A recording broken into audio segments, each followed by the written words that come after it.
to Understanding ASD. This is session number 4, where we will be looking at socializing and ASD. And today's session is brought to you by the Sheffield Adult Autism and Neurodevelopmental Service and will be hosted by me, Jonathan, an assistant psychologist.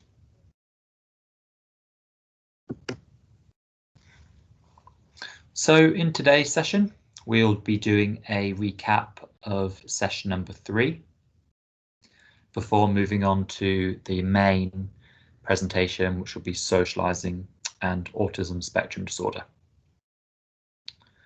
And at the end, we will do a summary and a conclusion of what we've learned today, as well as talking about what to expect in the next session.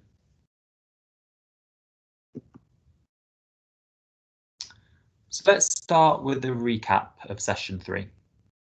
So last time we looked at the senses. So introducing the 8 different senses. So that would include things like sight, hearing, noises, touch, and taste, as well as the 3 lesser known senses, such as vestibular, proprioception, and interoception. We looked at sensory profiles. As we know, sometimes people on the spectrum can be quite overly sensitive or undersensitive to any of the senses, and these change over time. And we also looked at sensory seeking and sensory avoiding behaviours.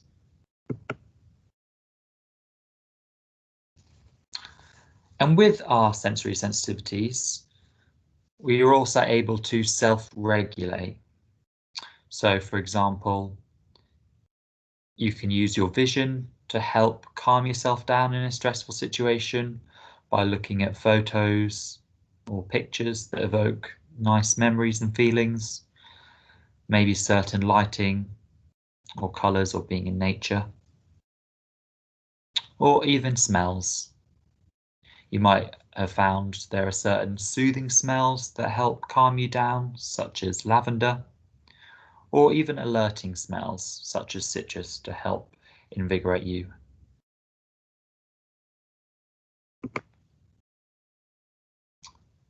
And today we'll be focusing on the social aspect of autism, so social interaction and social communication.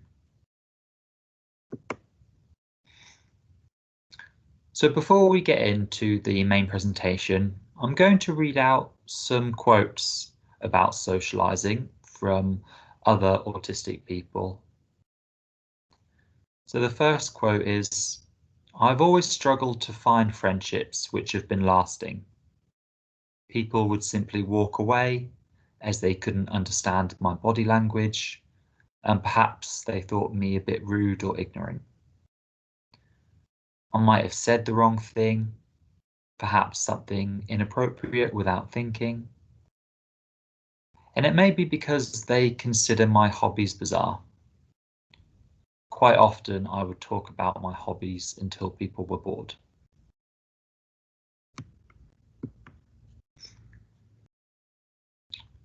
And here are several quotes regarding conversations. So starting at the top left, "It's hard to think of anything to say in the first place, although if you know you have a common interest, that might help. It can be difficult to concentrate if a conversation is based purely on social chit-chat or a subject outside of your experience.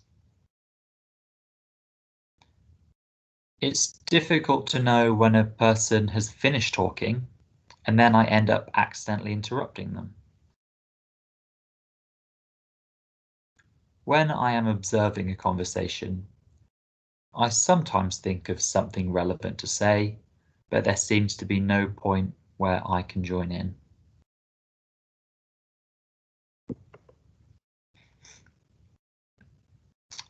And regarding making small talk, a couple of people that have used our service before have said, the daily ritual of saying good morning, for example, serves no practical purpose, but failing to respond to this pointless statement marks one as being ignorant.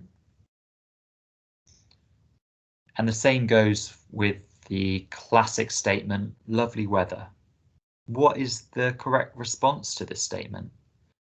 Society dictates that this should be an opening to a conversation, but how can this be? It's not logical. And I wonder, reading out those quotes around social communication, if you can identify with any of these experiences. And I'd encourage you to really think about your own difficulties with socializing.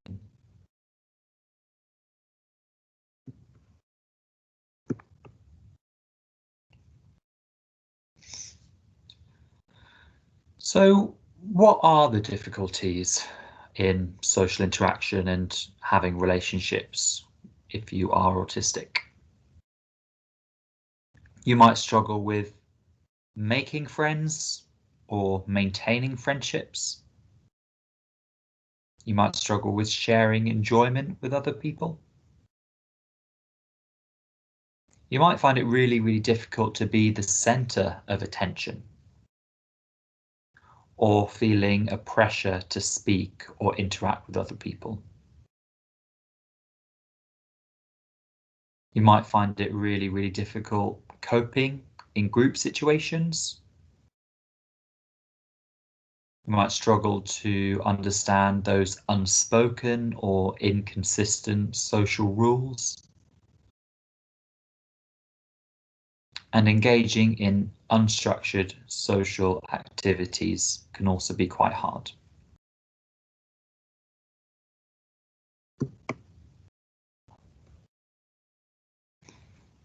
So let's think about more specific difficulties in social communication. Being on the autistic spectrum, you might find that processing and retaining verbal information might be quite difficult, and you might even forget what you've said or what other people are saying.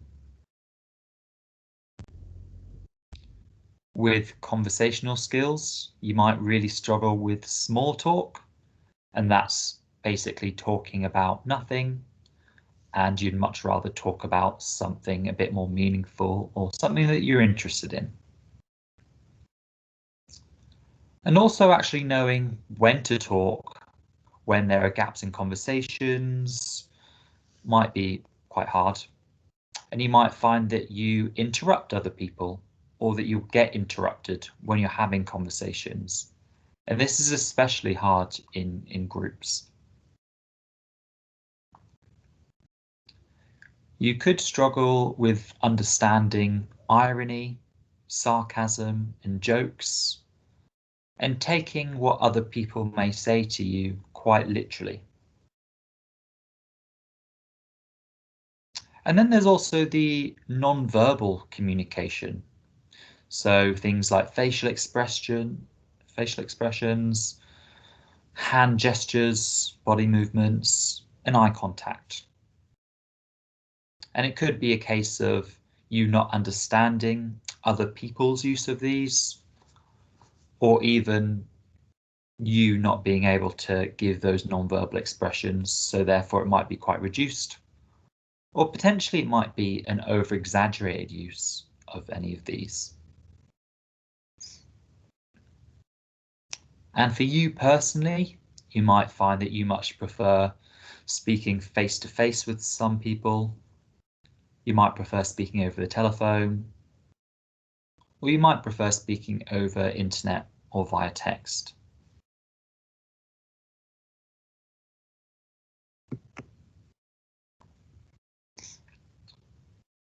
But there's a lot of anxiety that comes with socializing, and that would include trying to make friends and socializing, as this involves communicating at different levels. Some people might find that they're quite good at socializing in certain ways, but can struggle in different ways. And then this can really cause people to feel quite anxious. And the more anxious and the more stressed you are, the more difficult it is to communicate and make friends. And if you do experience high levels of stress and anxiety, this will eventually lead to a lot of avoidance and then potentially isolation. And once you get into that state, you can start feeling quite low in mood and it becomes a bit of a vicious cycle.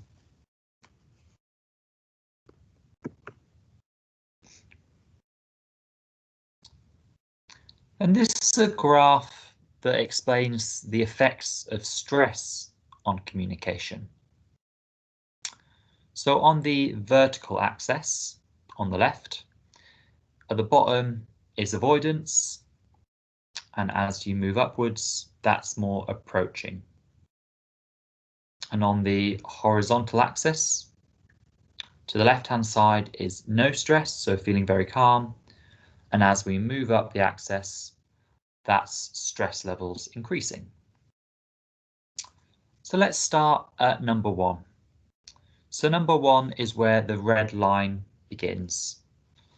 So that's when you're engaging in appropriate back and forth conversation where you're speaking and who you're speaking to is listening, and you take turns both talking and both listening.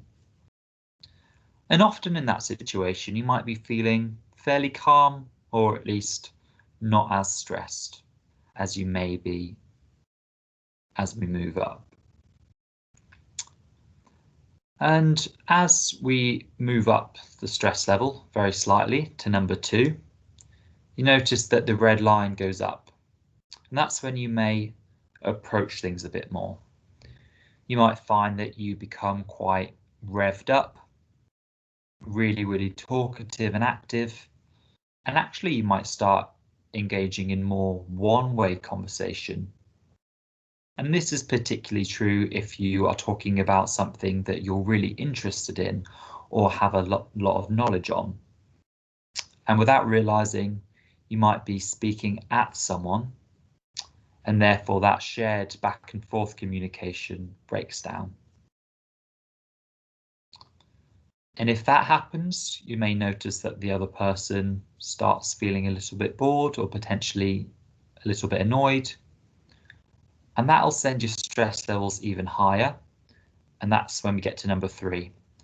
So stress levels are higher and you start to withdraw slightly. You might notice that you're feeling quite annoyed or agitated.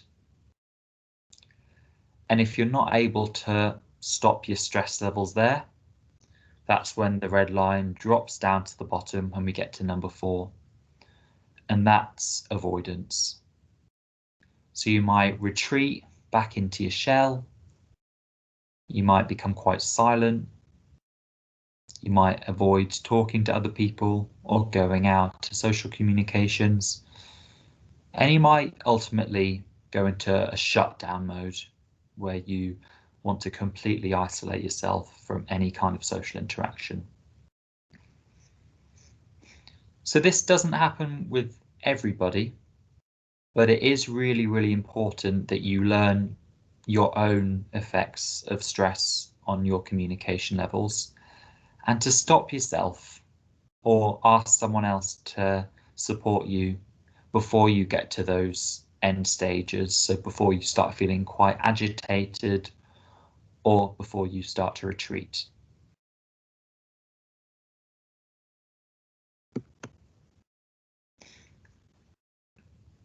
So why do people with autism find it difficult to socially interact and communicate? There's still quite a lot of research to be done about this, but one theory stipulates that people with autism have less opportunity to socialize when growing up because they're more preoccupied and stressed with managing their anxiety and dealing with sensory issues, and therefore have less time to practice and fewer opportunities to learn social rules. So if you think about the first time that we do start interacting with a lot more people, especially people we don't know, could be nursery or junior school. So in those situations, you are going into a brand new place. So having quite a lot of change can be really anxiety provoking. And often schools are quite sensory overloading. There's quite a lot of children around. There might be quite a lot of noise, a lot of visual things happening. And that can be really, really overwhelming. And as an autistic child, trying to deal with all of that means that you're spending less time socializing, making friends, and learning how to communicate. And eventually, this may lead to years of avoidance and escape, and therefore even fewer opportunities to learn skills and make friends as you grow older.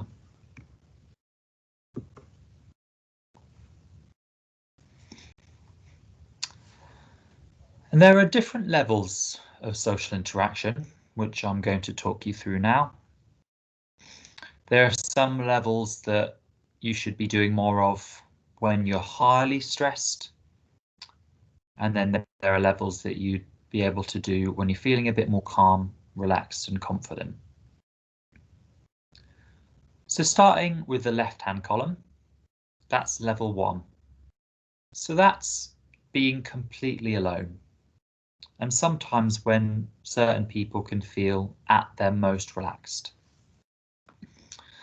So some people on the spectrum may only be able to cope with being on their own or need to isolate themselves when stressed, and therefore might engage in playing computer games by themselves, reading, walking, or just doing any hobbies that they enjoy doing alone.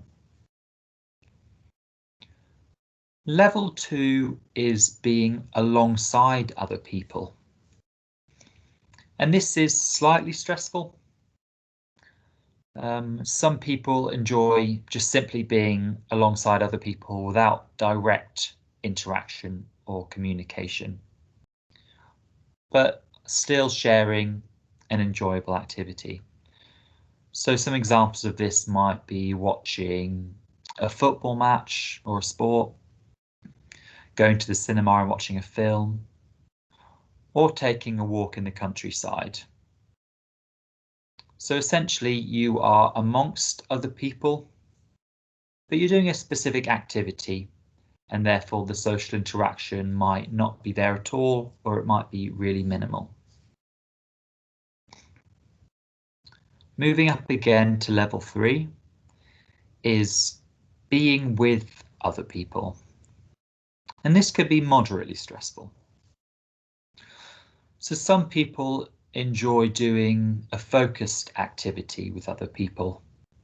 So socializing by playing a game, or maybe having a conversation about a specific interest or something that they enjoy.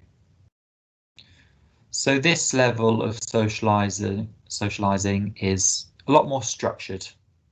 So you have an activity or you have a plan of what you're going to be doing or talking about, and therefore you can focus mainly on that. And potentially a lot of the social communication interactions will be around that particular activity. And then the final level is level 4, and that's what we call hanging out or unstructured socializing. And for some people, this can be really, really stressful. However, in the right circumstances, you can enjoy simply spending time with other people, making small talk for the sake of it, and without doing a focus activity. So you might be able to hang out with family members, very close friends, or a romantic partner, and not have to do something specific. So no activities involved, just spending time with each other and talking about whatever you want.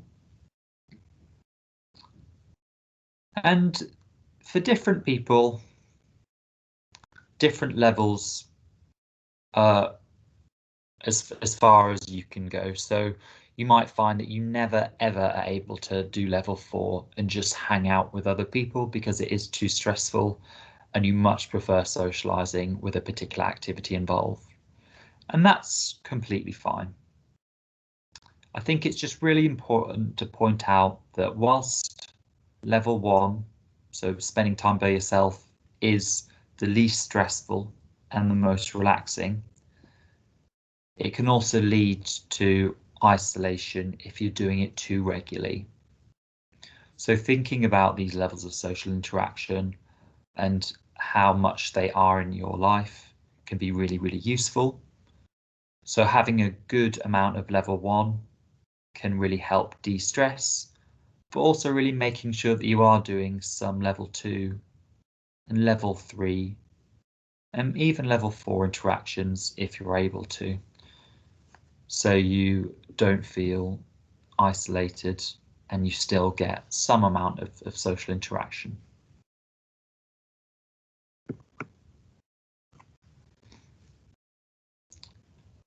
And this is a model called the social battery. So if you can imagine yourself as having this battery inside of you, and this battery is all around your energy in regards to socializing with other people. So on the left are things that might drain your battery. So that could just be socializing in general, communicating with other people, sensory stresses. So if you're in an environment that's really loud or visually overstimulating, any unpredictability or change,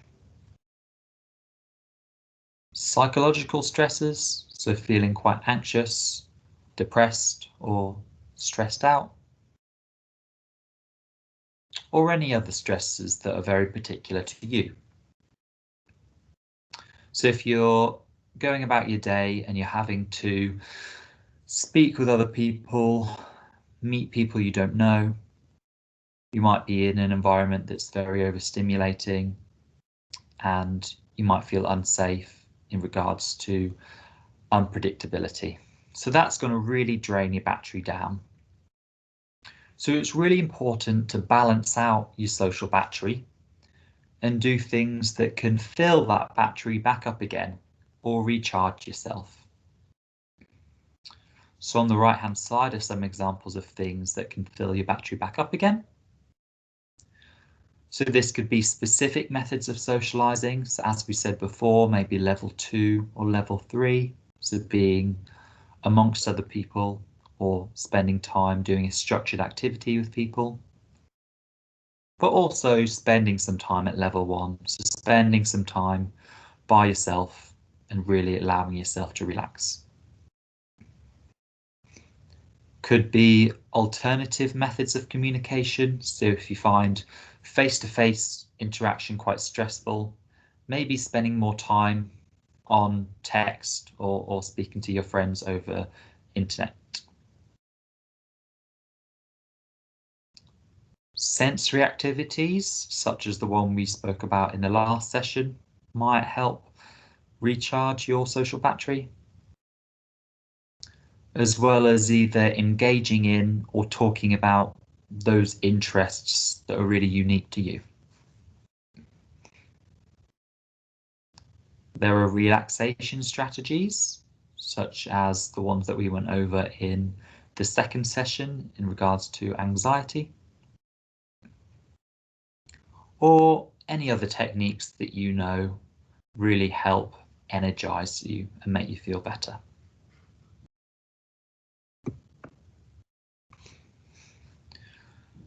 So now we're going to get on to an exercise. So I'd like you to please take the time to consider these questions, and using your workbook on page 32 in the comment section, I'd like you to really think about what drains your personal social battery and then what recharges it or fills it back up again. And then think about what you need to do, maybe at this time in your life, what you need to do more of. Do you need to do more socializing, or do you need to do more recharging? So please take the next 10 to 15 minutes to think about these questions and answer them in your workbook, and pause the video here, and then you can resume once you've finished the exercise.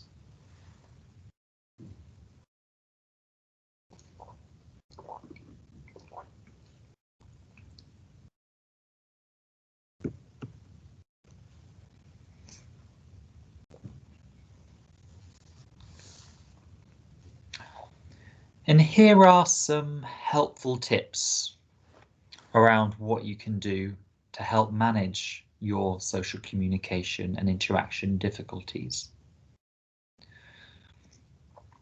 So number one is learning social skills.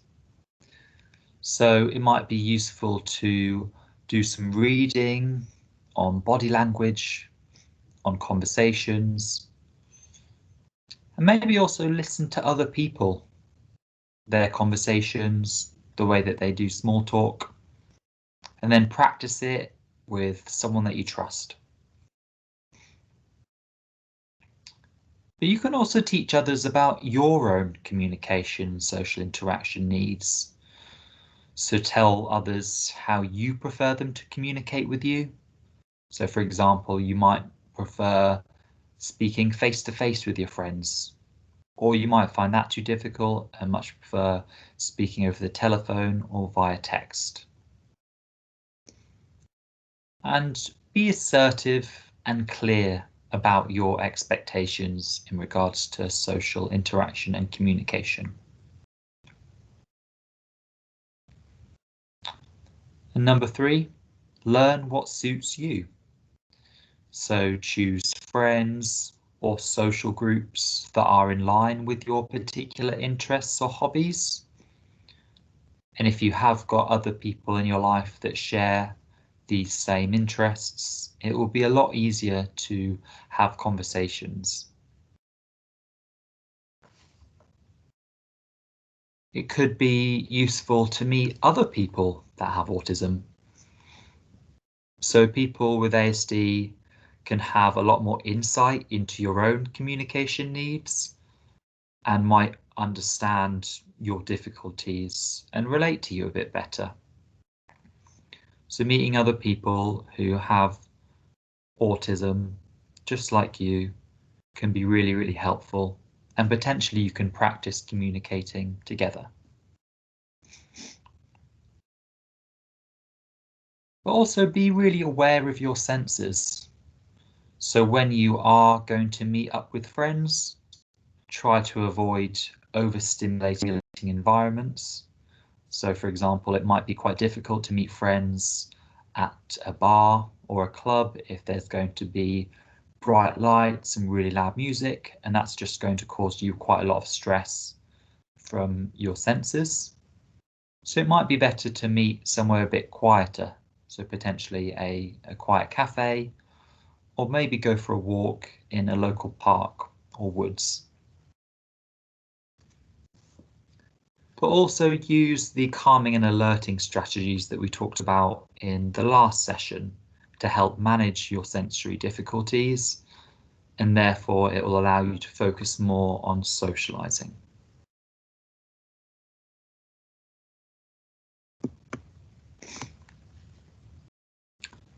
Some more tips. So learn from your experiences. It might be really, really useful to spend some time really reflecting on your own social interactions. So anything that's happened in the past or quite recently. So sit down, either by yourself or with someone you trust, and either think about or talk about what went well and what you could do differently next time.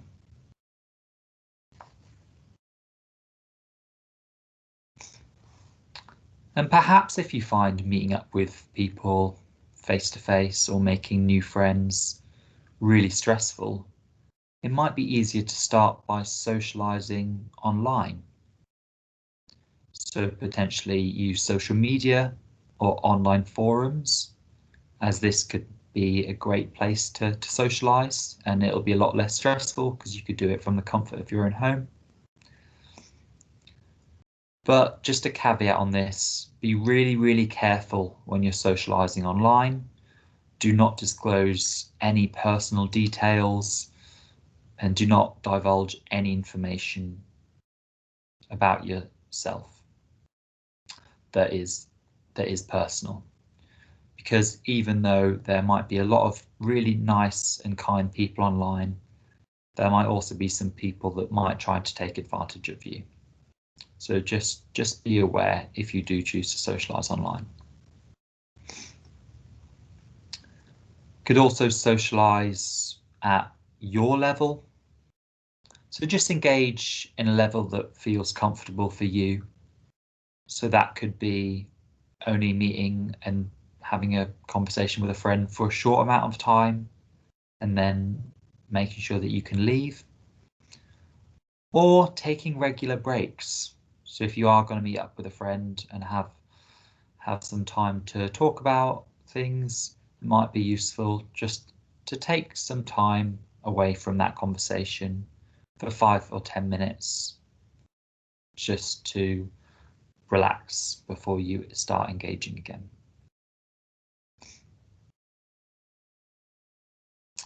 Could be really useful to ask questions.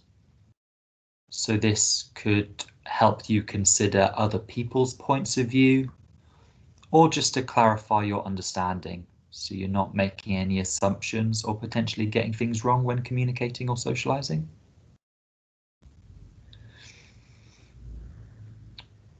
But also thinking of an exit plan.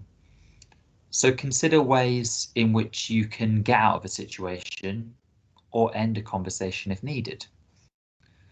So some examples could be if you are going to a small party or a gathering and you know that you're going to feel quite stressed or worried about how you're going to end a conversation or get out of that situation, you can make sure that you leave at a specific time. So set an alarm for 3 o'clock, book a taxi for 3 o'clock, or ask someone to come and pick you up at a certain time so you can get out of that situation when you need to.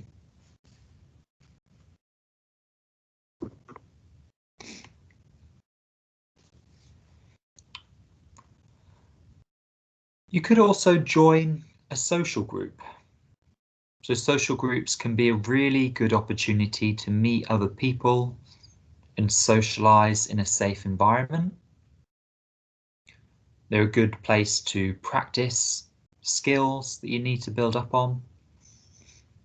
And quite a lot of social groups might be focused on a particular activity, for example, drama or art, or maybe a number of different activities such as going to the cinema and bowling.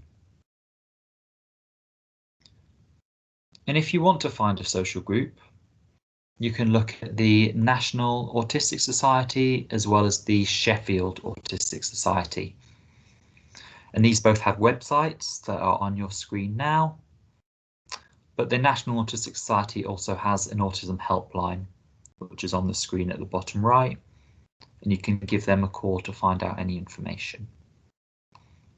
And we're really lucky in Sheffield to have the Sheffield Autistic Society, because they've got a really large number of social groups and events that you can join and meet other autistic people and learn to socialize and make friends in a really safe environment. So I would encourage you to look at the Sheffield Autistic Society's website and see if anything there interests you.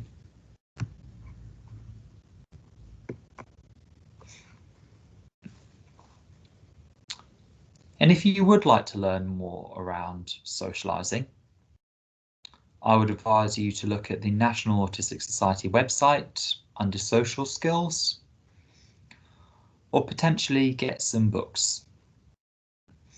So there is a easy read booklet called ARC Safety Net, Fake or Friend, and you can find that at arcuk.org.uk/safety net.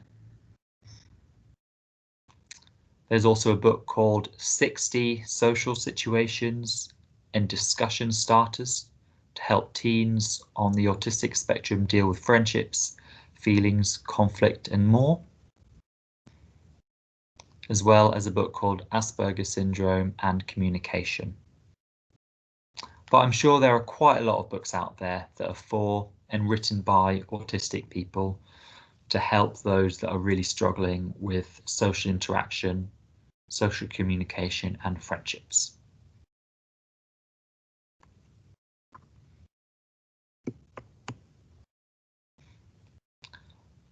So in conclusion, many people with autism have difficulties with social interaction, and it may be really useful to monitor and reflect on your own interactions to find out what you can cope with, as well as practicing social interactions with people in your life that you trust.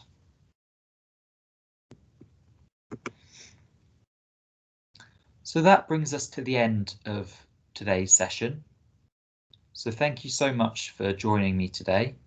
I hope that you've found some of the information useful and that you can put some things into practice to help further your socializing and communication skills. And the next session will be on education and employment. So thanks again for listening, and see you next time.